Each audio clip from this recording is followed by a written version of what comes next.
An 8-year-old boy from Vista Park in Bloemfontein has died after he was attacked by a neighbor's pitbull. The pet has since been put down. For more on the story, we're joined by the Pitbull Federation of South Africa's Rautenbach. Lins, good evening. Of course, it's concerning every time that we see the killing of somebody, especially by pit bulls, but it seems young people, more and more children, are at greatest risk. Unfortunately, yes, it's awful, and this shouldn't be happening, especially not in the child's own garden. The reason little people are or suffer worse bites than adults is purely their size. And most often than not, they're pretty much eye level or near eye level with the dog, or very close size-wise, which makes it incredibly dangerous.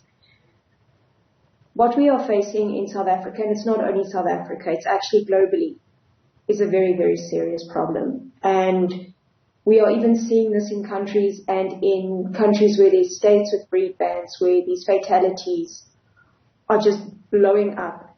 And I understand, and we do understand, why society is now afraid and calling for a breed ban. I mean, I think if I wasn't a pit bull person, I probably would be joining in here. But we need to consider the fact that banning a dog is not going to solve the problem. It is a criminal offense for your dog to maul and kill a child. There is no excuse. It does not matter if that child teased the dog. You are the adult and you are responsible for your dog. And the problem is, we've now started giving our justice systems globally an easy way out with shouting for breed bans. South Africa has a law that is in place for this. This law has been in place for 30 years. The Animals Matters Amendment Act. And we are now going to start questioning everybody as to why we are not focusing on the fact that criminal cases for the last 30 years have never been opened. When they have been opened, the justice system throws them out. If society wants to see mauling stop, we need pitbull owners to stop posting photos of their dogs on news reports. It is as bad as a rape victim being asked to face men. Your dog is irrelevant. We need society, whether you're a pit bull owner or even just a member of society, to turn your attention to the justice system. We need cases opened. We need prosecutors to stop thinking it's a joke and to start taking on these cases when the police do try and get them opened. We need magistrates and judges to start hearing these cases, and we need prosecutions and sentencing. The sooner dog owners whose dogs cause carnage are faced with a criminal record or a fine or serious civil action, the sooner they're going to stop and think about what they are doing. This dog... Yeah. Of course, it's very easy for owners, to also play victim and, almost defer to the fact that this is an animal that would otherwise be well behaved and has acted out of character in the at the time of a mauling, such as what we have seen. What then is it that owners of pit bulls need to know about these dogs? First of all, you're not dealing with a Labrador or a Jack Russell or a Min Pin. You're dealing with an incredibly powerful dog. Temperament is 70% genetic. So only 30% of environment and nurture comes into play here. So before you get a pit bull, make sure of where you're getting your pit bull from. You need to understand that these dogs need to be safely contained in their yard. Your notion of doing man work and protection work with these dogs is ridiculous. 77% of all maulings come either from the family dog or from a dog known to the victim. So you have 77% chance of your dog killing you. So no, your dog is not there for protection. The way you house the dog, training is vital. Parents, don't leave your kids alone with these dogs, or with any dog for that matter. You have brought this animal into your house. We've seen the potential for the carnage these dogs cause. You need to step up. If you live next door to children, or you have people around you or animals around you, you make sure your pit bull cannot get out. You and only you are responsible. If your dog gets up and kills somebody, you're not a victim. You're a criminal. and you should be treated like a criminal by the justice system.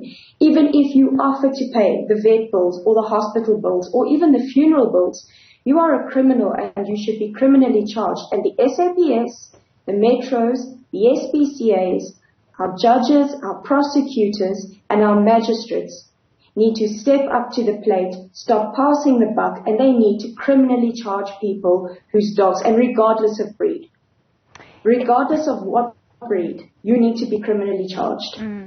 It, of course, also has to do with, cultures that we see in different parts of our country, different communities, where, sometimes it's okay. And I'm thinking mostly of the townships where dogs are just left roaming around and, sometimes without any clear picture of who is responsible for these dogs. If I can be dead honest, in a township situation, it is a very difficult thing because we know some phenomenal township owners. In fact, today we did a post about people stopping with the racial profiling because every time they see a person of color or a township person with a pit bull, immediately they scream that the person's a dog fighter or stolen the dog when actually the owner's walking the dog. But in general, especially in a township situation, children should not be owning pit bulls. We don't allow children to drive cars. We don't allow them to have guns. We don't allow them to drink alcohol until they're 18. Why is that?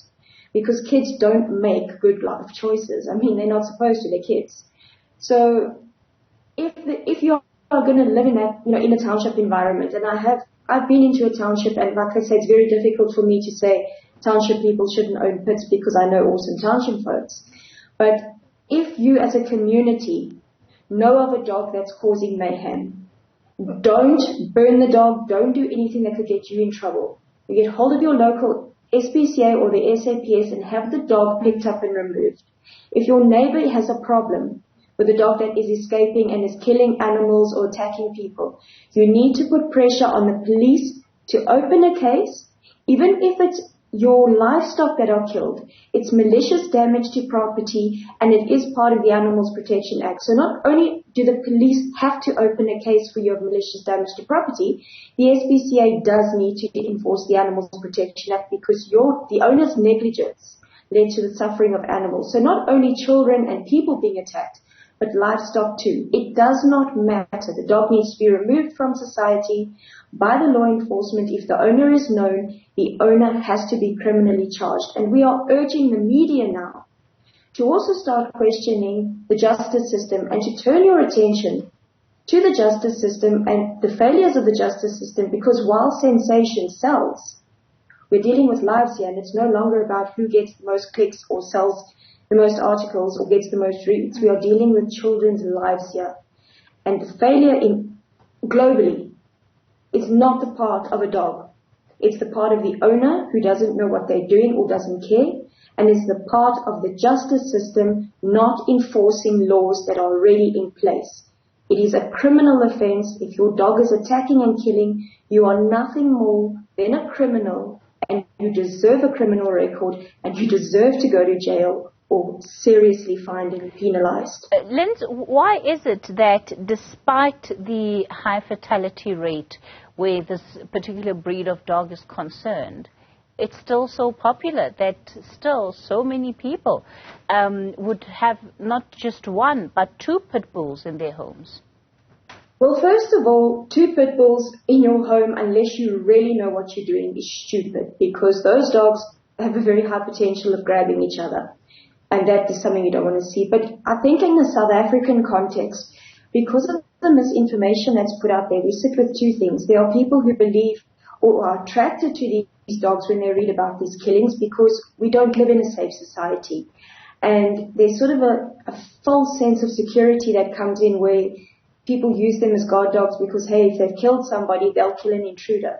Not the case. Or we have, and unfortunately this started in 2007 with the Michael Vick case, where so much misinformation was put out that there are these perfect dogs for every home, and every pit bull is this amazing, lovable family dog. The American Pit Bull Terrier is not the ideal family pet for the average dog owner. These dogs are a lot of work. They're expensive to own. They come with a level of responsibility that most owners can't manage, and a skill set as a dog owner that most don't possess.